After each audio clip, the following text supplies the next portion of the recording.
Hello students, आप सभी कैसे हो। आपको पता है कि आजकल मैं आपके साथ कौन सी रेशो कर रही हूँ जो मार्केट से रिलेटेड है। मार्केट से रिलेटेड का मतलब कहने का मतलब है जिसमें मार्केट में जब भी शेयर की प्राइस किसी भी इन्वेस्टर ने कंपनी के शेयर खरीदने हैं, ठीक है, और मार्केट में देखता है तो मार्केट में वो कौन कौन सी रेशो देखता है। डिविडेंड पर शेयर देखता है, डिविडेंड यील्ड रेशो देखता है, अर्निंग पर शेयर देखता है। उसी में से एक और रेशो वो देखता है, कौन सा, price earning ratio. Price earning ratio ये बहुत ही इंपॉर्टेंट रेशो है, प्राइस अर्निंग रेशो। लेकिन इसमें कौन सी, ये देखो प्राइस कौन सा देखा जाता है, मार्केट प्राइस देखा जाता है। क्योंकि देखो मार्केट प्राइस है ना, तो बुक वैल्यू का प्राइस और मार्केट प्राइस में बहुत ही अंतर होता है। जो बुक वैल्यू प्राइस होता है वो क्या होता है, अंदर की सिचुएशन, कंपनी की अंदर की सिचुएशन कैसी है, अंदर की अर्निंग कैसी है, अंदर की एक्चुअल सिचुएशन कैसी है, उसके बेस पर आता है एक्चुअल प्राइस, है ना। जैसे उसकी शेयर कैपिटल होगी, उसके एक्चुअल में कितने प्रॉफिट है, उसको ऐड करके आता है।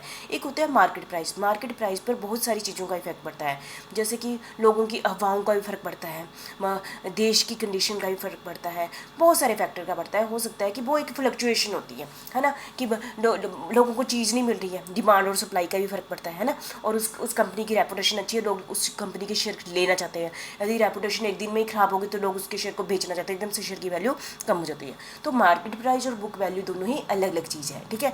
यहाँ पर मैं किस प्राइस की बात कर रही हूँ, प्राइस अर्निंग रेशो में किसकी बात कर रही हूँ, मार्केट प्राइस। मार्केट उस समय उस शेयर की जो मार्केट में प्राइस क्या है और अर्निंग कितनी है। अर्निंग मतलब यदि मैं किसी कंपनी में शेयर खरीदती हूँ या किसी कंपनी का खरीदती हूँ या पहले ही की बात ही है, जो आज के टाइम में, प्रेजेंट टाइम में, हिस्ट्री के टाइम में देख लो कि आज जो इक्विटी शेयर होल्डर है उस कंपनी के, उनकी अर्निंग पर शेयर कितनी है, अर्निंग पर शेयर कितनी है, ठीक है। तो हमने मार्केट प्राइस और अर्निंग दोनों के बीच में जो रिलेशनशिप स्थापित करता है उसको हम कहते हैं प्राइस अर्निंग रेशो कहते हैं। मतलब कि यहाँ कहने का मतलब है आपने कौन सा प्राइस लेना है, मार्केट प्राइस और अर्निंग पर शेयर जो कि उस कंपनी की अभी प्रेजेंट टाइम में चली हुई है, उसके बीच में जो रेशो को हम क्या कहते हैं, प्राइस अर्निंग रेशो कहते हैं। ये एक जो फ्यूचर के इन्वेस्टर और बाहर वाले लोगों का इस रेशो में बहुत इंटरेस्ट होता है। इसी रेशो के बेस पर वो डिसाइड करते हैं कि कंपनी में पैसा इन्वेस्ट करें कि ना करें, ठीक है। तो देख लेते हैं क्या है price earning ratio. Price earning ratio is the ratio between market price पर इक्विटी शेयर। मार्केट प्राइस हम देखेंगे उस शेयर का मार्केट में, इक्विटी शेयर का मार्केट में क्या प्राइस है, एंड अर्निंग पर शेयर क्या है। उसमें उसी समय कंपनी के जो अर्निंग पर शेयर, अर्निंग मतलब कि कंपनी के net profit after tax and preference dividend, जितना ही प्रॉफिट आ गया divide by number of share, तो अर्निंग पर शेयर और मार्केट प्राइस दोनों के बीच में क्या रिलेशनशिप है, ये रेशो वो बताती है। The ratio is calculated to make an estimate of appreciation in the value of share of a company, ठीक है। इससे एस्टिमेट लगाया जाता है कि कल हमारे शेयर की कितने एप्रिसिएशन होगी, क्योंकि प्राइस जब अर्निंग ज़्यादा होगी तो जो नेचुरली है कल उसके शेयर की प्राइस इंक्रीज होगी, तो वो इसलिए एक एप्रिसिएशन के लिए कि हाँ अर्निंग ज़्यादा है तो इसलिए हमारे कल शेयर की वैल्यू क्या हो जाएगी, एप्रिशिएट हो जाएगी। Is widely use by investor to decide whether or not to buy share in a particular company. इसके बेस पर शेयर होल्डर डिसाइड करते हैं कि हम इस कंपनी का शेयर खरीदें कि ना खरीदें, ठीक है। The ratio indicates how much an investor is prepared to pay per rupee of the earning, एक ही वो पर रुपी पर कितनी अर्निंग मिलेगी कि हम कितना पैसा खर्चें, ठीक है। The ratio helps to ascertain the value of equity share. This ये रेशो क्या मेजर करने में हेल्प करती है हमें, इक्विटी शेयर की वैल्यू, है ना। If the earning per share and probable price earning ratio of the industry to which the company belong, ठीक है। जो अंदर की वैल्यू है, जैसे मैंने पहले के शेयर में बी मोर और less than the market value. अंदर की वैल्यू मतलब कि जो मैंने कहा कि बुक वैल्यू होगी, जो कंपनी की शेयर कैपिटल है, रिजर्व है, सारे ना, वो एक शेयर की वैल्यू है ना, total value divided by number of share कर दे तो बुक वैल्यू आ जाएगी ना, या नेट बर्थ वैल्यू आ जाएगी एक शेयर की। पर वो एक मार्केट प्राइस से क्या हो सकती है, बहुत ज़्यादा भी हो सकती है, कम भी हो सकती है, क्योंकि मार्केट प्राइस पर बहुत सारी चीज़ों का इफेक्ट पड़ता है। क्या, यदि कंपनी की डिविडेंड डिस्ट्रीब्यूशन पॉलिसी कैसी है, स्पेकुलेटिव ट्रेडिंग मतलब कि जैसे कि लोगों के ऐसे ही अफवाह फैल जाती है, लोग डिमांड और सप्लाई पर इफेक्ट पड़ता है, हमारी इकोनॉमी कैसी है, हमारी मैनेजमेंट कैसी है, कैपिटल गियरिंग कैसी है, मतलब बाहर की चीज़ें, एक्सटर्नल फैक्टर या इंटरनल फैक्टर का भी बहुत फर्क पड़ता है। मार्केट प्राइस और बुक वैल्यू में बहुत ही अंतर होता है, ठीक है।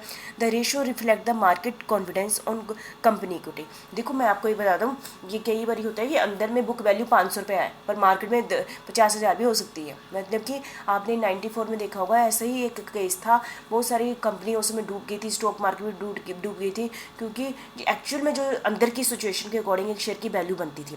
बाहर की में जो लोगों के आगे जो शेयर खरीदे और बेचे जाते थे उसके अकॉर्डिंग हज़ारों गुना रेट था मार्केट प्राइस, जिसके कारण कि वो 94 के करीब जो हमारी स्टॉक मार्केट है काफ़ी नीचे चली गई थी। लोगों ने स्टॉक मार्केट में पैसा लगाना बंद कर दिया था, क्योंकि अफवाहों के बेस पर जो मार्केट में प्राइस होता है, ठीक है।